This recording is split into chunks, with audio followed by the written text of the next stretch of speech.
আসসালামু আলাইকুম। পজ সলিউশনের পক্ষ থেকে আমি মমিনুল ইসলাম আপনাদের সবাইকে স্বাগত জানাচ্ছি।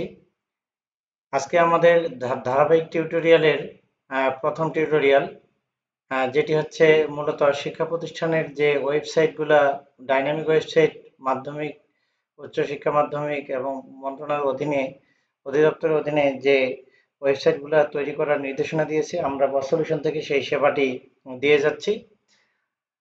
এবং আমরা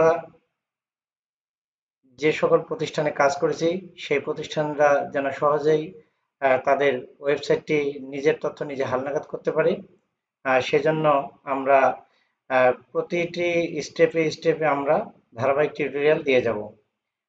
আমাদের এই টিউটোরিয়ালে আপনারা দেখবেন যে কিভাবে আমরা আমাদের ওয়েবসাইটে লগ ইন করবো এবং লগ ইন করে আমরা আমাদের ড্যাশবোর্ডে যেতে পারি।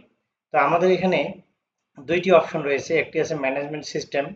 এটাতে যদি আমরা ক্লিক করি তাহলে এখানে আমরা ইউজার আইডি এবং পাসওয়ার্ড ব্যবহার করে আমরা লগ ইন করতে পারবো। আর আমরা প্রতিটি শিক্ষা প্রতিষ্ঠানকে একটি সিক্রেট ইউআরএল দিয়েছি অ্যাডমিনের, যেটির মাধ্যমে তারা ইউজার আইডি এবং পাসওয়ার্ড দিয়ে লগ ইন করতে পারবে। তো আমরা যে কোনো একটাতে লগ ইন করলেই হবে। এখানে আমরা যদি ইউজার আইডি এবং এখানে যদি আমরা পাসওয়ার্ডটা দিয়ে থাকি তাহলে দেখা যাচ্ছে যে আমরা সরাসরি ড্যাশবোর্ডে যেতে পারবো, অথবা আমরা পপ আপে আমরা ইউজার আইডি এবং পাসওয়ার্ড দিয়ে লগ ইন করতে পারি। তো আমরা আহ, প্রথমে আমরা যেই সিক্রেট ইউআরএলটি দিয়েছি অ্যাডমিনের লগ ইনের, সেটিতে আমরা ক্লিক করব, অথবা আমরা এখানে ম্যানেজমেন্ট সিস্টেম যে আছে এখানে ক্লিক করলে আমাদের পপ আপ লগ ইনটা চলে আসবে। তো আমরা যে কোনো একটাতে আমরা করতে পারি। এক্ষেত্রে আমরা যদি ম্যানেজমেন্ট সিস্টেমে পপ আপ লগ ইন করি তাহলে এখানে ইউজার আইডি এবং পাসওয়ার্ড দিয়ে আমাদেরকে লগ ইন করতে হবে। তো এক্ষেত্রে আমাদেরকে যে লগ ইনটা দিতে হবে সেটা হচ্ছে ইউজার আইডি এবং পাসওয়ার্ড আমাদের যা দেওয়া হয়েছে সেটি আমরা দিব। আমাদের মোটামুটি ইউজার আইডি এবং পাসওয়ার্ড আমরা দিয়ে দিলাম। এক্ষেত্রে এখন আমাদেরকে এই লগ ইন করুনে ক্লিক করতে হবে। এখন দেখা যাচ্ছে যে এখানে লগ ইন সফল হয়েছে। আমরা এই লেখাটি কি এখানে আমরা দেখতে পাচ্ছি যে লগ ইন কি সফল হয়েছে। তো সেক্ষেত্রে আমরা এখন এই উইন্ডোটি আমরা ক্লোজ করে দেবো। এখানে বলা হয়েছে লগ ইন সফল হয়েছে, আপনি এই উইন্ডোটি বন্ধ করতে পারেন। তাহলে আমরা উপরে যে ক্লোজ বাটনটি আছে সেটিতে আমরা ক্লিক করলে আমাদের এটি ক্লোজ হয়ে যাবে। তো এক্ষেত্রে আমরা এখন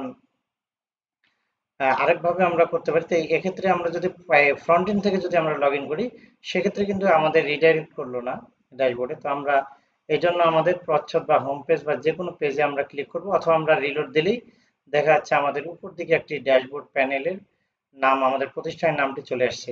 এরপরে আমরা এই প্রতিষ্ঠানের নামে আমরা ক্লিক করলে আমরা আমাদের অ্যাডমিন ড্যাশবোর্ডে আমরা চলে যাব।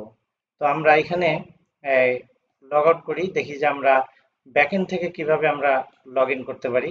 তো এইখানে আমরা মোটামুটি ইউজার আইডি এবং পাসওয়ার্ড আমরা দিব। ইউজার আইডি এবং পাসওয়ার্ড দিয়ে আমরা এখানেও কি লগ ইন করার চেষ্টা করব। তো আমরা আমাদের ইউজার আইডি পাসওয়ার্ড দিই।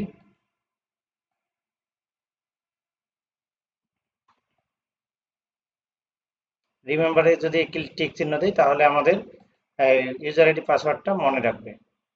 এখন আমরা যদি লগ ইনে ক্লিক করি আমরা সরাসরি আমাদের ড্যাশবোর্ডে চলে যাব। তো এইভাবেই মূলত আমরা আমাদের অ্যাডমিন ড্যাশবোর্ডে যেতে পারি, যেখানে আমরা আমাদের তথ্যগুলো, প্রতিষ্ঠানের তথ্যগুলো আমরা হালনাগাদ করতে পারবো। হালনাগাদ করার জন্য আমাদেরকে এখানে আমাদের ড্যাশবোর্ড আছে, ড্যাশবোর্ডে আমাদের একটা বিশেষ বিশেষ নির্দেশনা থাকবে। আর আমাদের এই টিউটোরিয়ালগুলো আপনি এই লিঙ্কে ক্লিক করলেই আমাদের সব টিউটোরিয়ালগুলো পেয়ে যাবেন। তো এখানে আমরা যে যে তথ্যগুলো আমরা হালনাগাদ করতে পারবো তার মধ্যে হচ্ছে ড্যাশবোর্ড। ড্যাশবোর্ড হচ্ছে আমাদের এটা স্লাইডারের ছবি।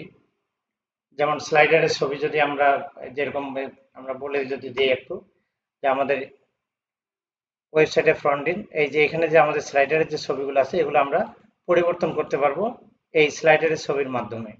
তারপর মিডিয়া ফাইলে এখানে আমরা আমাদের মিডিয়া ফাইলগুলো দেখতে পারবো, নোটিশ, পিডিএফ ফাইল, ইমেজ, সবকিছু। ভিডিও গ্যালারিতে আমরা ভিডিও আপলোড করব। তারপরে ফটো গ্যালারিতে আমরা ফটো যুক্ত করব। তারপরে পেজে আমরা আমাদের যে প্রতিটা যে একটা এক একটা করে পেজ আছে, যেমন নোটিশ বা বিভিন্ন ধরনের পেজ, এই পেজগুলো আমরা এখানে আপডেট করতে পারবো। তো আমাদের এই পেজের কাজ খুব একটা নেই, তারপরেও আমরা সব অ্যাক্সেস এখানে দেওয়া আছে, আমরা দেখব। আর ব্লগ পোস্ট এখানে হচ্ছে শিক্ষা প্রতিষ্ঠানের নিউজ আপডেটের জন্য বিভিন্ন ধরনের ব্লগ যদি দেয়, তাহলে সেক্ষেত্রে আমরা এই ব্লগ পোস্ট গুলো আমরা আপডেট করতে পারবো। আর আমাদের সম্পর্কে হচ্ছে আমাদের এখানে এই যে প্রতিষ্ঠানের যে একটা অংশ আছে এই স্লাইড ওয়েবসাইটের মাঝখানে, এটি হচ্ছে আমাদের অংশের অংশ আমাদের সম্পর্কে। তারপরে যে বাণী, এখানে আমরা বাণীগুলা আপডেট করতে পারবো, যেমন অধ্যক্ষের বাণী, উপাধ্যক্ষের বাণী, বা স্কুলের ক্ষেত্রে প্রধান শিক্ষকের বাণী, তারপরে হচ্ছে সভাপতির বাণী। তারপরে আমরা দিতে পারি মাদ্রাসার ক্ষেত্রে সুপারিনটেন্ডেন্ট বা প্রিন্সিপালের বাণী। এই বাণীগুলো আমরা এই বাণীর মেনু থেকে আমরা আপডেট করতে পারবো। আর শিক্ষক এবং কমিটির তথ্য, শিক্ষক বা কমিটির যে তথ্যগুলো রয়েছে আমাদের ওয়েবসাইটে, যেমন এখানে প্রশাসনিকভাবে প্রাক্তন প্রতিষ্ঠান প্রধান, প্রতিষ্ঠাতা মণ্ডলী, পরিচালনা কমিটি, অভিভাবক প্যানেল, তারপরে যে শিক্ষক, এই অধ্যক্ষ, সহকারী অধ্যাপক, সিনিয়র অধ্যাপক, প্রধান শিক্ষক, সহকারী প্রধান শিক্ষক, সিনিয়র শিক্ষক, এই তথ্যগুলো আমরা আহ, এখান থেকে আমরা আপডেট করতে পারবো। তারপরে ছাত্রছাত্রীর তথ্য আমরা এখান থেকে আমরা আপডেট করতে পারবো, যেগুলো আমরা শিক্ষার্থী মেনুতে আমরা দেখতে পাই।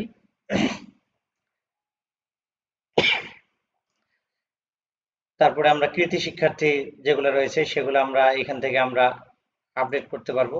কৃতি শিক্ষার্থীও আমাদের এই শিক্ষার্থী মেনুর নিচে আছে, কৃতি শিক্ষার্থী। তারপরে উপবৃত্তিপ্রাপ্ত ছাত্রছাত্রী। তারপরে হচ্ছে ফলাফল, এখানে আমরা বেসিক একটা অনলাইনে ফলাফল দেওয়ার সিস্টেম আমরা করছি, এটাকে আমরা আরো উন্নীত করব। তারপরে হচ্ছে ফলাফল যদি আমরা দেখতে যাই, এই ফলাফলের পেজটি আমাদের রয়েছে, এই তথ্য ভান্ডার পরীক্ষার ফলাফল। এই পরীক্ষার ফলাফলে এখানে আমরা আমাদের রেজিস্ট্রেশন নাম্বার দিলে আমরা সাবমিট করব। এটাকে আমরা আরো ভালোভাবে ফিল্টার করে অপশন, এটার আমরা এখনো কাজ করতেছি। সেক্ষেত্রে অনেক সুন্দরভাবে আপনার নিখুঁতভাবে পরীক্ষার ফলাফলগুলো দিতে পারবেন। আর হচ্ছে এখানে রুটিন, ক্লাস রুটিন, আপনি প্রতিটা শ্রেণীর ক্লাস রুটিন এখানে হালনাগাদ করতে পারবেন। এখানে নোটিশ, এটার মাধ্যমে আপনারা এই যে আমাদের যে নোটিশ মেনুটা আছে, এই নোটিশ মেনুতে আমাদের নোটিশগুলো আমাদের শো করবে। তারপরে এখানে দেখা যাচ্ছে ঘোষণা, এগুলো হচ্ছে আমাদের অ্যানাউন্সমেন্ট, যেটা আমরা হোম পেজের শুরুতে আমরা স্ক্রলিং ভাবে আমরা দেখতে পাই। এখানে আমরা বিভিন্ন ধরনের জরুরি যে ঘোষণাগুলো আছে সেই ঘোষণাগুলো আমরা এখানে দিতে পারি। তারপরে হচ্ছে আমাদের ডাউনলোডের তথ্য, এখানে আমরা বিভিন্ন ধরনের ডাউনলোডের তথ্যগুলো আমরা দিব, যেমন সিলেবাস থাকবে, পরীক্ষার রুটিন, আবেদন ফর্ম ডাউনলোড, তারপরে ভর্তি বিজ্ঞপ্তি, এই জিনিসগুলো আমাদের এই মেনুর আন্ডারে থাকবে। তারপরে একাডেমিক ক্যালেন্ডার, একাডেমিক ক্যালেন্ডারে আমরা আমাদের যে একাডেমিক ক্যালেন্ডারটি রয়েছে সেই একাডেমিক ক্যালেন্ডারগুলো আমরা আমাদের দিন পঞ্জিকাগুলো আমরা এখানে আপডেট করব। এখানে আমরা এই যে যেমন এটা হচ্ছে আমাদের একাডেমিক ক্যালেন্ডারের পেজ, ঠিক আছে।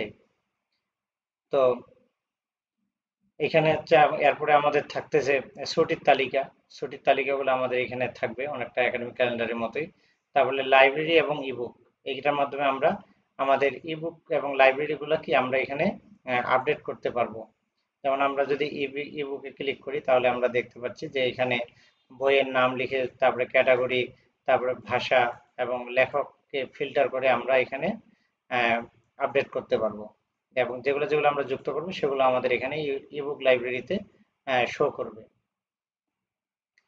এরপরে আমরা দেখি যে বঙ্গবন্ধু কর্নার, এই বঙ্গবন্ধু কর্নারের মধ্যে আমরা যেই মুজিব শতবর্ষ বা যে কোনো ধরনের বঙ্গবন্ধু সম্পর্কে আমরা এখানে কোনো কর্মশালা বা যে কোনো ধরনের আপডেটগুলো আমরা এখানে দিতে পারবো। আর ব্যবহারকারী হচ্ছে আপনার প্রতিষ্ঠানের আপনি এই নতুন করে ইউজার আইডি আপনি তৈরি করতে পারবেন, স্টুডেন্ট ইউজার আইডি, তারপরে এডিটর, তারপরে অ্যাডমিনিস্ট্রেটর। আপনি আপনার ওয়েবসাইটটি পরিচালনা করার জন্য নিজে নিজে একাধিক আপনি ইউজার যুক্ত করতে পারবেন। তো এখানে এই ইউজারের ব্যবহারকারীর বিষয়ে আমি বলে রাখি যে বিশ্বস্ত ছাড়া কাউকে আপনারা অ্যাডমিন অ্যাক্সেস দিবেন না। ইভেন আমরা যে সিক্রেট যে ইউআরএলটা দিয়েছি, এই সিক্রেট ইউআরএলটিও আমরা যেন কারো কাছে প্রকাশ না করি। এতে করে আমাদের ওয়েবসাইটটি থাকবে সম্পূর্ণ নিরাপদ। তো আজকে আমাদের এই টিউটোরিয়াল এই পর্যন্তই ছিল। ভবিষ্যতে আমরা আরো নতুন নতুন টিউটোরিয়াল নিয়ে আসবো এবং এখানে প্রতিটা মেনু কিভাবে আপডেট করতে হয়, মেনুর কন্টেন্ট, সেটির প্রতিটারই আলাদা আলাদা করে আপনি সিরিয়ালি টিউটোরিয়াল পেয়ে থাকবেন। তো সবাই থাকবেন, আমাদের চ্যানেলটি লাইক, শেয়ার এবং সাবস্ক্রাইব করে আমাদের সাথে থাকুন। সবাইকে অসংখ্য ধন্যবাদ। আল্লাহ হাফেজ।